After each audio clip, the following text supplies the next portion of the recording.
శ్రీ గురుభ్యో నమః.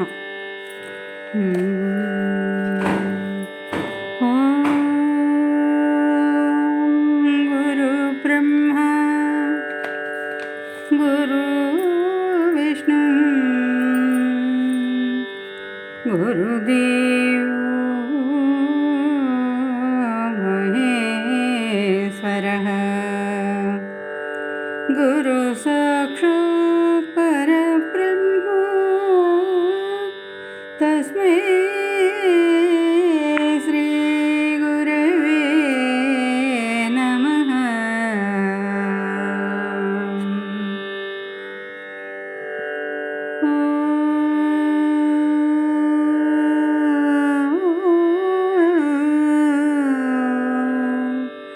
శుక్లాం వరదరం విష్ణు శశివర్ణం చతుర్భుజం ప్రసన్నవదనం ధ్యాయే సర్వవిఘ్నోపశాంతయే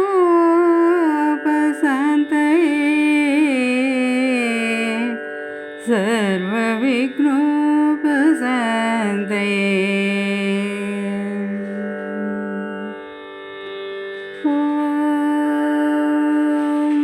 శిరబిందు సమాకరే పరబ్రహ్మస్వరూపిణి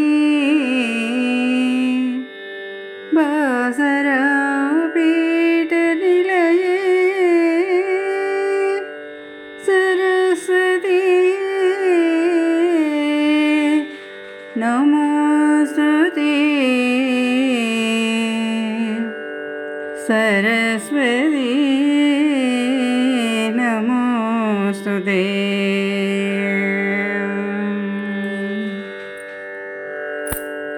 పూర్వం చంద్రవంశంలో ధర్మరాజు అనే ప్రసిద్ధికెక్కినటువంటి మహారాజు ఉండేవాడు. అతనికి దైవబలం అనుకూలించక పోవడంతో దాయాదుల వల్ల రాజ్యాన్ని కోల్పోయాడు. తమ్ముళ్లను భార్యను వెంటబెట్టుకుని అరణ్యాలకు వెళ్ళాడు. ఆ అడవిలో బ్రహ్మజ్ఞానం కలిగినటువంటి మహర్షులు తపస్సు చేస్తూ ఉన్నారు. ఆ మహాత్ముల్ని చూసి వాళ్లకు నమస్కరించి అక్కడుండే సూతమహాముని ఆశ్రమానికి వెళ్ళాడు. ఆ ముని ఈశ్వరునికి నమస్కరించాడు. ఆ ముని అనుమతితో కూర్చుండి, మహాత్మా, మా దాయాదులైన కౌరవులు మాతో మోసపు జూదము ఆడి మా రాజ్యమంతా తీసుకుని మమ్మల్ని, ద్రౌపదిని చాలా బాధించారు. మాకు తీరని దుఃఖం కలిగించారు. మా అదృష్టం బాగుండి మిమ్మల్ని దర్శించే భాగ్యం మాకు కలిగింది. మా దుఃఖం తీరిందని విశ్వసిస్తున్నాం. మమ్మల్ని కరుణించి మాకు మరలా మా రాజ్యం వచ్చేందుకై తగినట్టి ఒక గొప్ప వ్రతాన్ని అనుగ్రహించండి అని ప్రార్థించారు. అప్పుడు సూతమహాముని, పాండవులారా వినండి, చెబుతాను. అన్ని వ్రతాల్లో ఉత్తమమైన వ్రతం ఒకటి ఉంది. అది మానవులకు అన్ని సంపదలు, భోగభాగ్యాలు, సుఖాలు చేకూరుస్తుంది. అన్ని పాపాలను పోగొడుతుంది, వంశాభివృద్ధి కలిగిస్తుంది. మునుపు ఈ వ్రతాన్ని పరమశివుడు తన కుమారుడైన కుమారస్వామికి ఉపదేశించాడు. ఆ విషయాలన్నీ మీకు చెబుతాను. ఒకప్పుడు కైలాసంలో పరమేశ్వరుణ్ణి చూసి నమస్కరించి, కుమారస్వామి, స్వామి, మానవులు ఏ వ్రతం చేస్తే సంపదలు, మంచి సంతానం, వంశాభివృద్ధి, ధనధాన్యాలు కలిగి సుఖించగలరో దయ ఉంచి అనుగ్రహించండి అని ప్రార్థించాడు. శివుడు సంతోషించి, కుమారా, నీవు అడిగినవన్నీ చేకూర్చేటువంటి ఒక గొప్ప వ్రతం ఉంది. అది వినాయక వ్రతం. ఆ వ్రతాన్ని భాద్రపద శుక్ల చవితి నాడు భక్తి శ్రద్ధలతో ఆచరించాలి. ఈ గొప్ప వ్రతాన్ని పూర్వకల్పంలో దేవతలు, మునులు, గంధర్వులు, కిన్నరులు ముండగు వాళ్ళందరూ భక్తితో ఆచరించారు.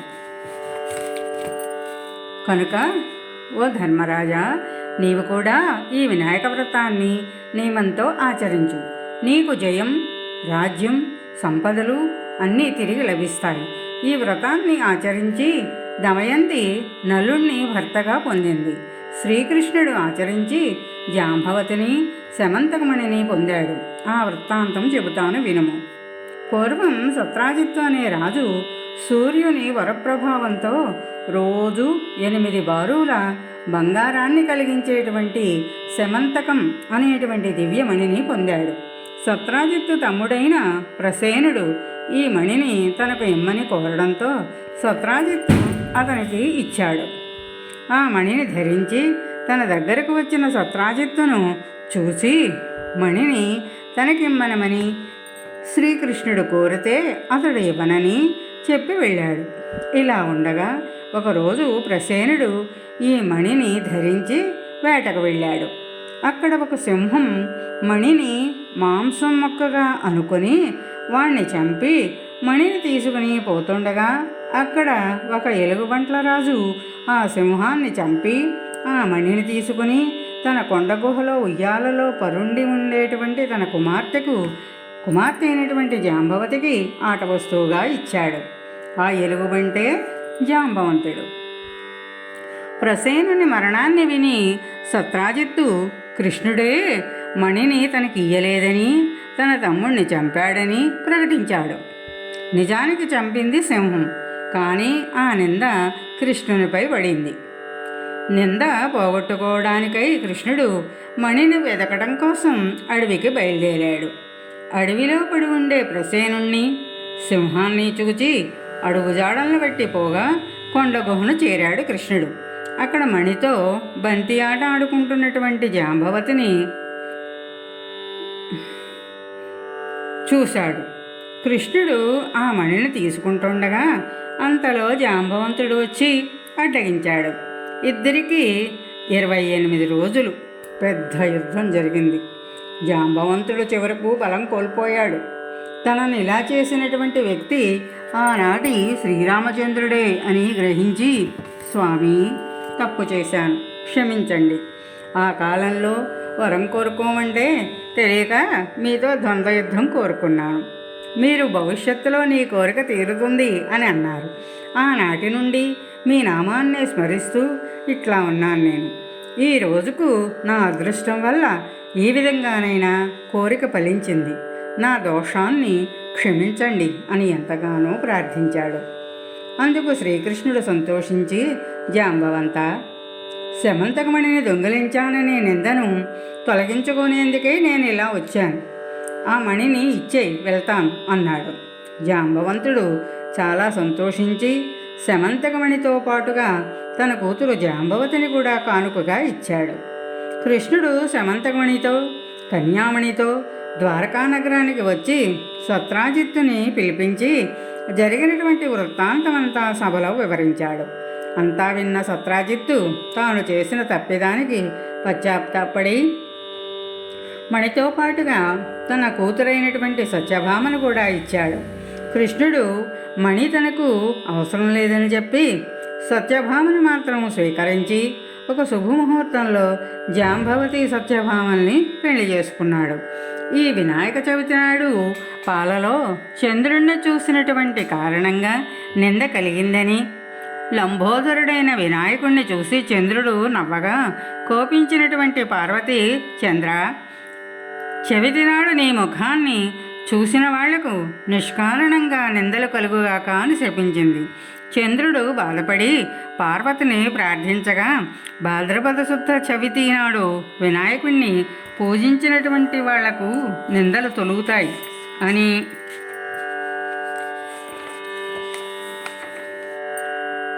అనుగ్రహించిన విషయాన్ని తెలిపి ఒకనాడు ఆవులకు పాలు పిండుతూ ఉండగా ఆ పాలల్లో చవితినాటి చంద్రుణ్ణి చూడటం వల్ల కృష్ణుడు తనకు ఇలాంటి నింద కలిగిందని వివరించి తాను వినాయక వ్రతం చేయడం వల్లనే నింద తొలగి శుభాలు పొందానని, ఇది మొదలు భాద్రపద శుద్ధ చవితి నాడు ఒకవేళ చంద్రుణ్ణి చూసినా ఆ రోజు పగలు వినాయక వ్రతం చేసి ఈ శమంతకమణి వృత్తాంతాన్ని విని అక్షతలు శిరస్సుపై తాల్చిన వాళ్లకు ఎట్టి నిందలు రావు అని అనుగ్రహించాడు. మునుపు భగీరథుడు గంగను భూమికి తెచ్చేటప్పుడు ఈ వినాయక వ్రతాన్ని చేశాడు. అదేవిధంగా దేవతలు రాక్షసులు పాల సముద్రాన్ని చిలికి అమృతం సాధించేటువంటి సమయంలో కూడా ఈ వ్రతాన్ని ఆచరించినట్లుగా తెలుస్తోంది. సాంబుడు తన కుష్ఠరోగాన్ని పోగొట్టుకునేందుకు ఈ వ్రతాన్ని ఆచరించి వారు తమ తమ కోరికలను సాధించుకున్నారు అని వివరించాడు. ఇలా సూతముని చెప్పిన ప్రకారము ధర్మరాజు ఈ వ్రతాన్ని భక్తి శ్రద్ధలతో ఆచరించి శత్రువుల్ని సంహరించి రాజ్యాన్ని పొంది సుఖించాడు. ఈ దేవుణ్ణి పూజించడం వల్ల అన్ని కోరికలు నెరవేరుతాయి కనుక ఈ స్వామిని వరసిద్ధి వినాయకుడు అని అంటారు.